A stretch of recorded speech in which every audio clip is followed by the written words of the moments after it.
Hello, everybody, and welcome to Awaken Your Soul's Journey, How to Overcome Grief Through Healing. My name is Angela Clement, and I am the host, and I am here today with Karen Anderson. Karen is an animal communicator who specializes in pet loss, and she is the author of 2 books, and she has helped thousands find peace and healing after their loss. I so much appreciate you taking the time today, Karen.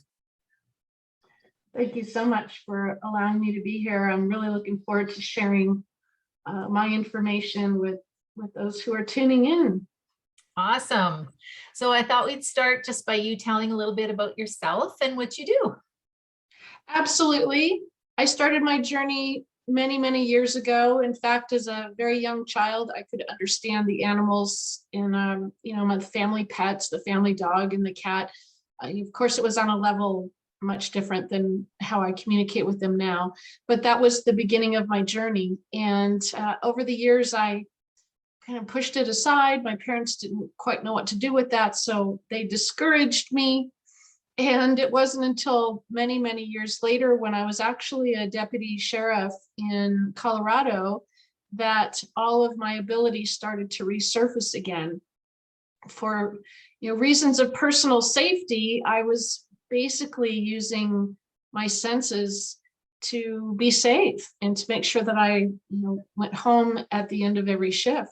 But in doing that, I opened up a door unbeknownst to me, and all of those abilities to communicate started to roll in at the most unexpected times, like on crime scenes. And while I was interviewing suspects and criminals, I'd start to get messages and visions and flashes of information coming through from the animals that were there on the scene of a crime, which was a little bit crazy, Wow. as you can imagine. And so it all kind of snowballed from there. So here I am now, 25 years later. Wow, that's fascinating. And, to think that all transpired because of your job, what you ended up having to do. That's amazing. So I'm wondering, what is your definition of grief? Oh, I think it's my definition would be the reaction response we have physically, emotionally, and spiritually to a loss, the loss of somebody or something that we love dearly or that we're closely connected to. And it's our natural, instinctual response to that loss. Yeah. I totally resonate with all of that. So tell me a little bit about your story, your grief story, because I'm sure you have one or two, and just how you got through that. Well, like anyone who has pets around them, we never want that day to come when we have to say goodbye. And we know that it'll be there one day, but we just kind of push it out of our mind and try not to think about it. And then when that day arrives, it can be, for some, one of the most devastating and traumatic experiences. And I know it was for me, going back to when I was a small child. Losing a family pet was just devastating to me. And I couldn't imagine that there was nothing after the moment that they passed away. It just seemed so wrong in so many ways that there just would be nothing left, that the relationship we had would be completely gone. And that carried forward into my adult years. And it was in that grief from the losses that I endured that I started to ask myself those questions, like, is there more? How does this work? What happens after an animal or a human passes away? Is there more? And it kind of prompted me. So in my grief, I was able to seek out those answers. And that's what eventually led me down this path of discovery. And I don't think you can quite understand it until you have experienced the depth of that pain. We can certainly be sympathetic, and we can be very supportive and loving and consoling to somebody who has suffered a loss, especially of a pet. Like for me, I don't have human children. So they are as close as I can get to having a human child. And so that loss is very deep for me. I'm not comparing it to the loss of a child at all. I'm not. But in my life, and for others like me who don't have human children, it's as close as we can get to experiencing that loss. And it's extremely devastating and overwhelming, crushing. And I found myself in the depths of that pain, literally not being able to function. And the finality of it all was just almost too much to bear. So truly profound. I actually felt physical pain. Like I felt like my heart was being crushed. I actually had those sensations in my body that, this is hurting me physically. And back then I didn't realize that there's actually something called broken heart syndrome, where you can actually have physical symptoms to grief and a loss. So my personal experience is I've suffered through a lot of grief. I run an animal sanctuary and final refuge for elderly and special needs companion animals. So unfortunately, I lose a lot of them, and every single one of them hurts very, very deeply. Yeah, and I mean, I think a lot of us have gone through that, especially, if you have a pet, it's almost inevitable that you're going to go through that. And we had two older pets actually, and within the last 6 months, they both had to go. So it was, it's a big loss. It's surprising how attached you do get to those animals. And I think as a society, we tend to kind of brush that off a bit as a, well, it was just a dog or a cat, or, when really the pain from that is grief, and grief is big. So yeah, it's nice. I agree. I think you said it exactly. That as a society, it's not looked at as seriously as if you lost a human loved one. That's considered, the ultimate loss. And pets, oh, just go get another one. Oh, just go adopt. There's so many that need homes. Just go. Well, we don't want another one. We want the one we just lost. And we have a relationship with that companion. We have a bond. They're with us almost all the time. We share the same home. We share the same space. They are there to comfort us, to greet us, to smile at us, to make us laugh. Who else does that? Nobody.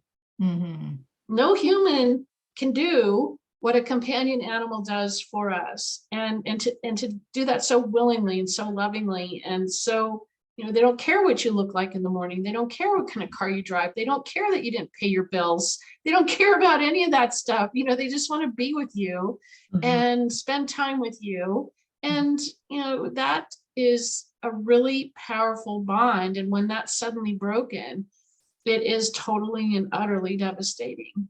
Absolutely. So what helped you get through that grief? Well, for me, it was pursuing my animal communication, because I felt so strongly that there had to be more after a companion animal leaves their body. There has to be something else, and in maybe another realm. And so I basically dove into animal communication. I researched it. I learned everything I could possibly learn. I read everything I could possibly read about the topic. This is many years ago, when there wasn't a lot of information out there, and it was still kind of frowned upon and not understood, and not very many people were conducting communication sessions. But I was fascinated with this idea of, well, why couldn't they stay connected with us? So that's what really propelled me on my journey, was just to find out and discover. And lo and behold, I realized that it's a skill just like anything else, just like playing tennis or learning how to play the piano. The more you practice, the better you get. Some people are more naturally inclined. Some people have a greater heightened sense of awareness than others, but certainly it is a skill. And as long as you really are devoted and committed and want to learn, anybody can learn the steps. So that's what really helped me, was to discover. And then when I got my first message, oh my gosh, that was amazing. And then there was no turning back for me. It's like, okay, I'm so hooked on this. So I got to hear more about this. Tell me how that happened. How did you get your first message? Well, it was a very painful story, and I actually write about it in one of my books, where as a very young child, I was out in the front yard. I was about 8 years old, and across the street was this stray cat. Never seen him before, but I love all animals, so I started calling to him. I wanted him to come over and play with me.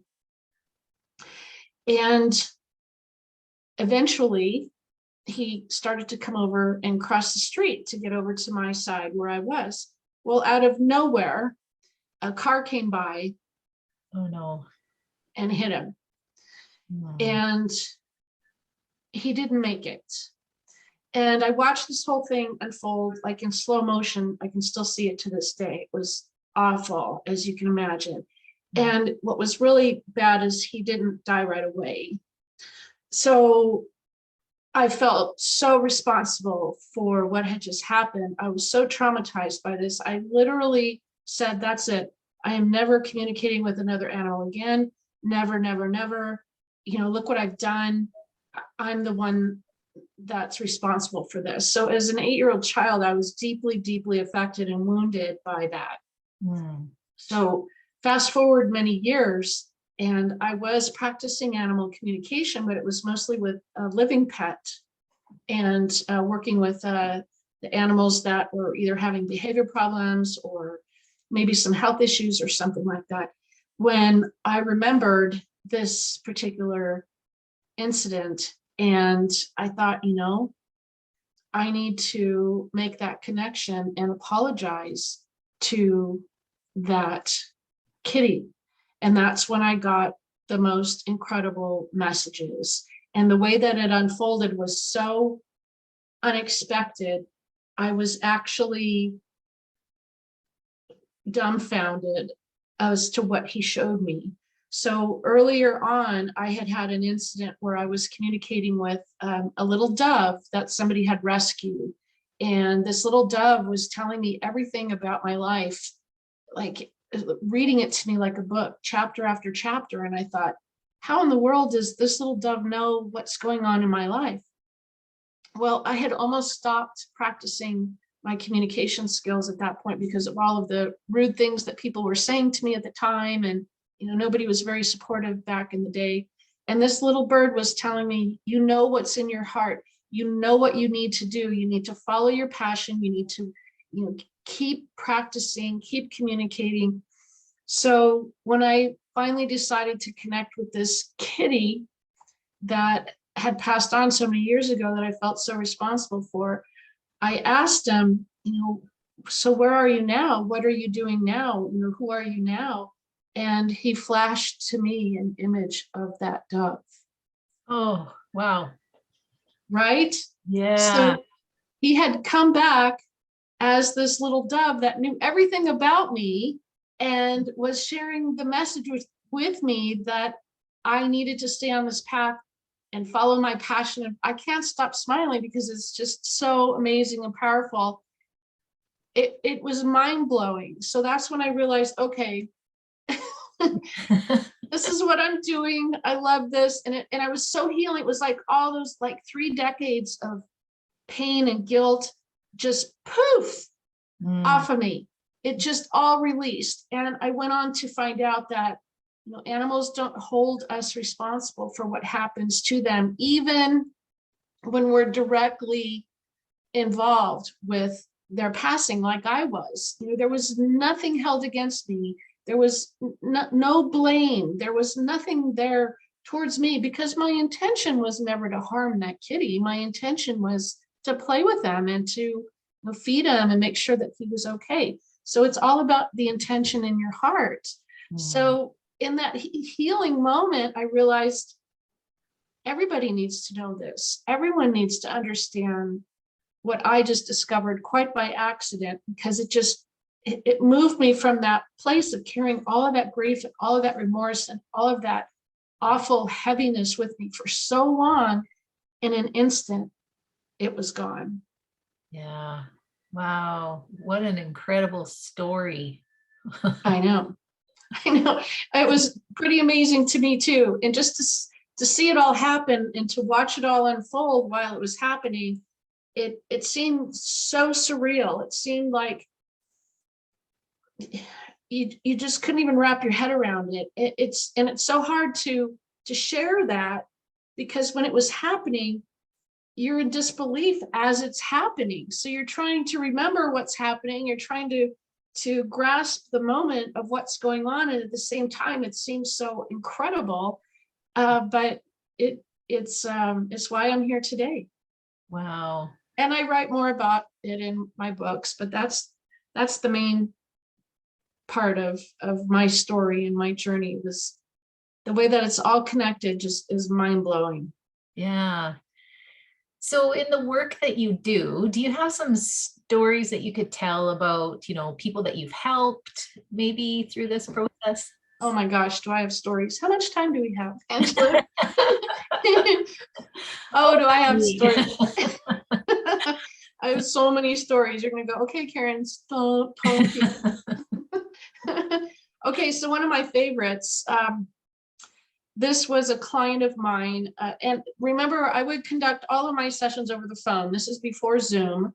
We didn't have Zoom back then. So these are all telephone sessions, and the only thing I have is the client's name and phone number and their pet's name and what their goal is. That's it.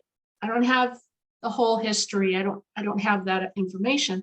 So I was conducting this one session with a woman who had lost a cat. She was on her way to work. She was late for a meeting, and she backed out of the garage really fast. And she accidentally hit this kitty, who was kind of like a stray that she took in. So he kind of lived in the garage and in the yard and stuff, and she didn't realize that he was there. Well, he didn't pass away at that moment, but he passed away later from complications from the injuries that he sustained. So I was connecting with him on the other side, and I was sharing messages back and forth with her. And he, of course, was amazing. His energy was glowing, and he was just filled with, you know, so much love for her. I felt like I was in love with this woman because this cat loved her so much, and I was feeling all of that. It's like, oh my gosh, it's so incredible how much she loves you. And I was sharing all these messages, and the cat kept showing me, kept telling me to talk about the leg being amputated. And that's kind of a touchy subject. So I didn't say anything for like the first couple of times. I was like, I don't want to talk about that. I figured the cat lost its leg because she probably ran over it and the leg had to be removed. But the cat kept pushing me to say this. And I was just not going there with this woman because she was crying, and, you know, happy tears, but she was crying. And I didn't want to upset her. Well, finally, the cat was like, say it. You need to say it. So I said, okay. So I said to the client, you know, this is really sensitive, but your kitty wants me to talk about the amputated leg. And I'm so sorry. I know this is a really sensitive topic. And all of a sudden, she starts crying, like sobbing, gasping. Oh my gosh, oh my gosh, oh my gosh. And I thought, oh, Karen, you've really done it this time, right? Oh. And I said, oh, I'm so sorry. I knew I shouldn't have said anything. She goes, no, you don't understand. I can't believe you said that. I'm so glad you said that. And I thought, what? So I said, tell me, what is this? Did your kitty lose its leg because of the accident? And she said, no, not at all. She said, 3 months after he passed away, she was in a horrible car accident and she had her leg amputated. Oh, oh, wow. Right? So this kitty was more concerned about her and her healing and her accident and what happened to her leg than anything that happened to him. She was so blown away and so touched by that. You could feel her in that moment, literally healing. In that moment, you could feel the heaviness lifting off of her, that this cat had been gone for 3 months, and yet he knew that her leg had been amputated. And he went on to say how he was there with her to help her heal, and he was by her side. And he mentioned several other things that were going on in her life. I was just blown away. And so was she. But that's how powerful one message can be. Yeah. And I can see that giving so much comfort, being assured. And I know this from experience, because I've gone to mediums that have evidence, and it's just such a wonderful comfort to know that they're in a place and that they're safe and that things are okay. Yeah. It is. It brings us a peace of mind, knowing that they're okay, that they're still with us. They're not in some faraway place. They're not up in the clouds. They're not, far, far away. That literally they're around us, that nothing really changes for them, that their life and their routine is pretty much the same. They get to go everywhere with us now. So they're happy about that. And the one thing that I do want to share with you is getting stuck in that grief, because this is really important and it's a really powerful message. So obviously, when we lose a companion animal, we're going to go through a grieving process. That's absolutely normal, natural. I encourage it. Honor your feelings. Be in that moment. If you're sad, be sad. If you're angry, be angry. Go through those emotions and let yourself grieve. That is a direct reflection of how deeply you love this companion animal. The one thing that I have learned that the animals have told me is that when we stay stuck in that grief, this is really important, that it actually drains them of energy. See, they're pure energy. They don't have a body. So the soul is pure energy. So when they come around us, they feed off of our energy. Well, as you know, love and happiness and joy is so powerful and so strong. That's what they want to feed off of, is the joy in our heart, the love in our heart, the love we feel, the love we express to others. If we are sad all the time, if we are grieving all the time, our energy is low, low, low. It's just natural. Our aura shrinks down. Our energy level is low. We're heavy. We can't sleep. We can't eat. We can't function.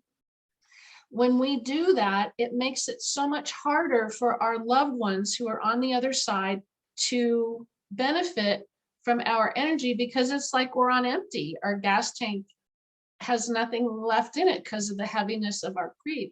So the animals have shared with me that you can actually help your departed loved ones by living joyfully and bringing happiness back into your life in whatever form that is.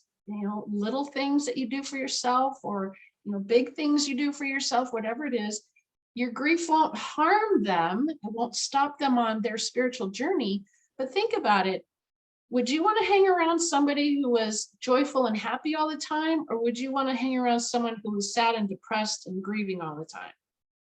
I think it's pretty obvious. We all want to be around people who are upbeat and positive and smiling and happy. And so are our loved ones on the other side.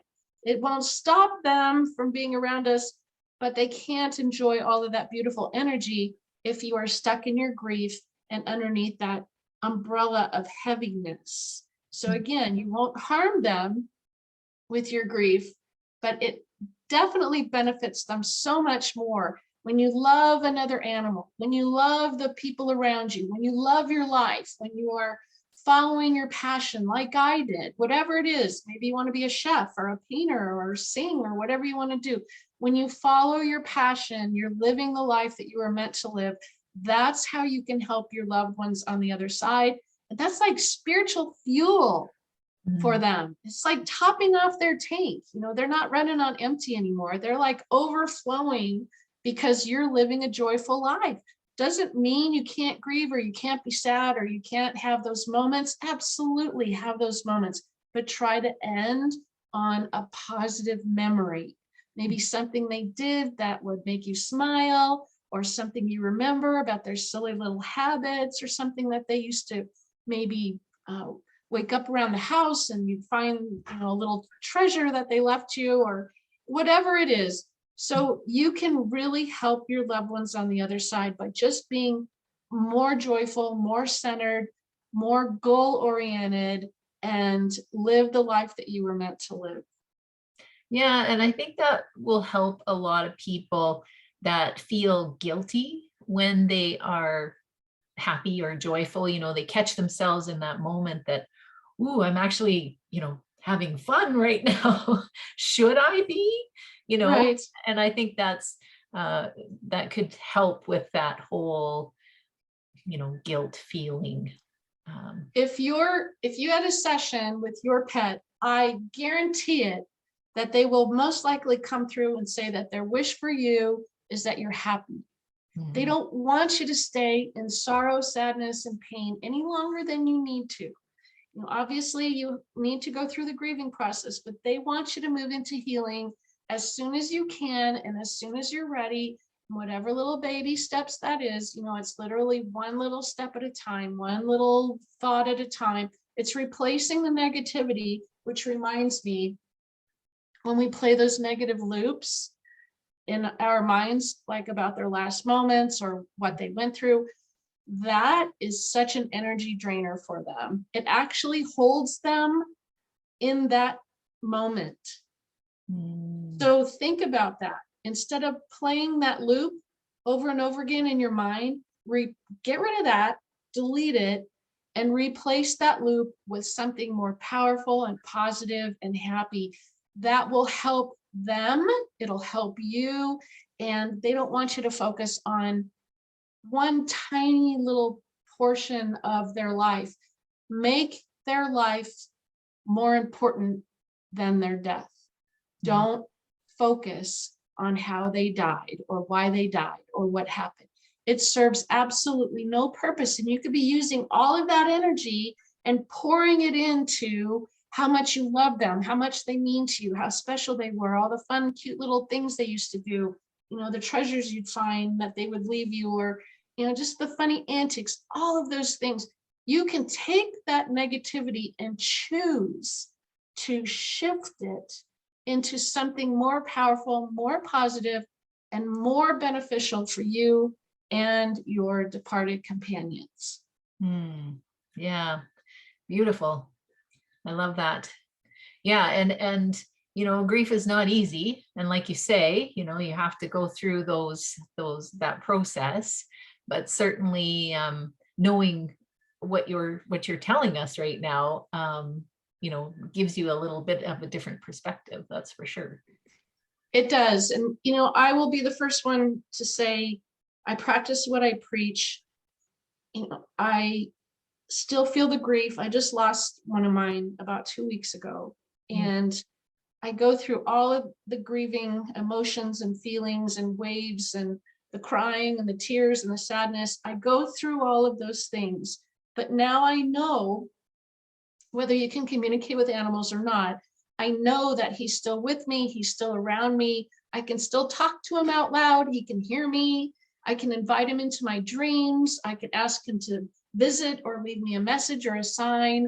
And the more you do that, the more you look for those signs. And oh, do they want to leave us signs? So if you get one, please acknowledge it and thank them and say, oh my gosh, I got the feather or the penny, or what, the tuft of fur, the whisker, whatever little sign, the rainbow, the butterfly, whatever they send you.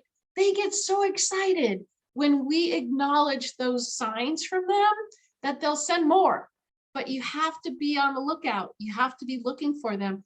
They don't have a physical body anymore, so they have to literally manipulate our environment to send us a message or a sign. So be sure that you are on the lookout and that you always thank them for those signs, those messages, and invite them to send more. Say, oh my gosh, that was great. Do it again, and be excited.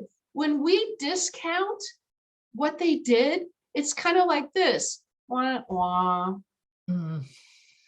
They went to all this trouble. It took all this energy for them to send you like just one little feather. Yeah. And then you're going to go, oh, well, that just came from a bird, or that just came from, my pillow, or, it's not real. It's not a sign. When you do that, it's so frustrating to them.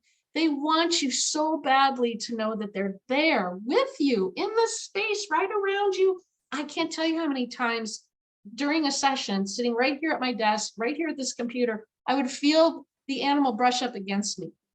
I've had departed dogs bring their ball up to me and nudge me to throw their ball. Now, of course, I have a very heightened sense of awareness because I've been doing this for 25 years. That doesn't mean that when you experience something that it's your imagination. It's really real. And the more that you lean into that, the more excited you get, the more that they will keep doing it. Yeah. Yeah, I've heard that before. We often go to our imagination. We think, well, I just made that up. That's not, that can't possibly be true. That's not.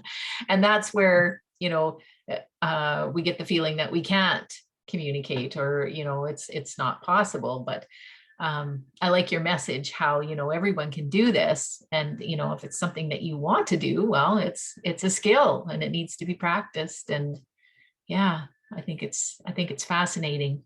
Mm-hmm. And if it's something that you're new to and you haven't heard of animal communication before, it's based on the foundation of telepathy. Telepathy has been around for years. There's clinical studies, there's research, there's all kinds of stuff. So just research telepathy so that you get an idea of how this works. It's basically mind-to-mind communication. If you're a mother, mothers have that, we call it mother's intuition. Well, that's telepathy. Those are mental images and mental feelings that you're picking up from your child when they're in danger or when something's wrong. That's telepathy. So there's actual science out there to support it. And then animal communication takes it to a whole new level where we're actually receiving those same kinds of impressions from our companion animals. And why wouldn't they send us? They love us like to the moon and back, right? Mm-hmm. So of course they're going to be sending us those impressions, those feelings, those messages. How many times I've heard people say, I thought I saw something out of the corner of my eye, but when I looked, there was nothing there. Mm-hmm. Must be my imagination. They instantly go to imagination. Or, I had a dream. It was so real. I could feel their fur. I was holding them. I could feel them purring, or I could, hear them barking. I've had clients tell me they've heard scratches, that they've heard their collar jingling. This is real. These are real messages, real signs, and it's incredible and amazing when it happens. And here's one more thing I have to add. If you are longing for a sign, begging for a sign, desperate for a sign, some companion animals just don't send them. And I'll tell you why. This is so important. The ones that are around us the most don't necessarily feel the need to send a sign because they're with us all the time. So it's like, why would they waste their energy when they're around us the most? Mm-hmm. So if you're one of those and you haven't received a sign, or you don't think you've received a sign, that just means that your beloved companion is with you all the time. So to encourage that, just talk to them out loud. They can hear you. They can feel your feelings. They can sense when you're happy, when you're sad, when you're upset, when you're grieving. They can sense all of those things. They know what's going on in your life. They tell me about your health issues. They tell me about your relationships. They tell me about your job, what you're doing in the world. They stay connected no matter what. Your bonds of love never die. Yeah, beautiful. That's absolutely beautiful. Well, I certainly don't want to end without you talking about your free gift, because I think people are going to love this. I would love to. Okay, so I thought about what I was going to offer, and I know we're in a summit about grief and healing. And so, what I think was so healing for me and so many of my clients would be to offer the Animal Communication Starter Kit. So, if you have an interest, if you want to pursue that, if you want to learn more about it, even if you think you don't have the ability, trust me, we all have the ability. And sometimes once you open the door, once you know that there's 8 simple steps, once you know those 8 simple steps, it's like, that's it. It's so easy that you'll be sending a message in minutes. In fact, if you can close your eyes right now and imagine what your kitchen looks like, if you can picture your country's flag, if you can picture a red apple, if you can get all those images in your mind right now, you can do animal communication. It's that simple. So the starter kit is a great way to introduce you to the basics and the foundation of animal communication. There's a free handbook that includes 5 free digital lessons. There's a checklist. There's a huge discount off my online course, the beginner's course for animal communication. There's discounted ebooks, the books that I've written. There's my free app called Pet Loss, Hope, and Healing, which is so full of resources for anyone who has lost a beloved companion animal. It's just a great way to introduce you to my incredible world of animal communication and show you, hey, if I can do this, anyone can do this. Oh, I love it. Well, thank you so much. Is there anything else you'd want to add before we close? Oh my gosh, just please know that your companions really want you to live your life to the fullest. They don't want you to stay in grief. They want you to take those little baby steps and move forward. You know, we're never the same after a loss, but that's okay because grief changes us. And it truly is a 1 in a million. Your pet will never think that you replace them if you get another. I've never had a single one of them tell me that. And just remember, they love you more than anything else in the world, and there's nowhere else they'd rather be than with you. Wow. Spectacular. Thank you so much for taking the time and being here today. And I thank all the viewers for being here and watching, and sure take advantage of that free gift. And we'll see you in the next video.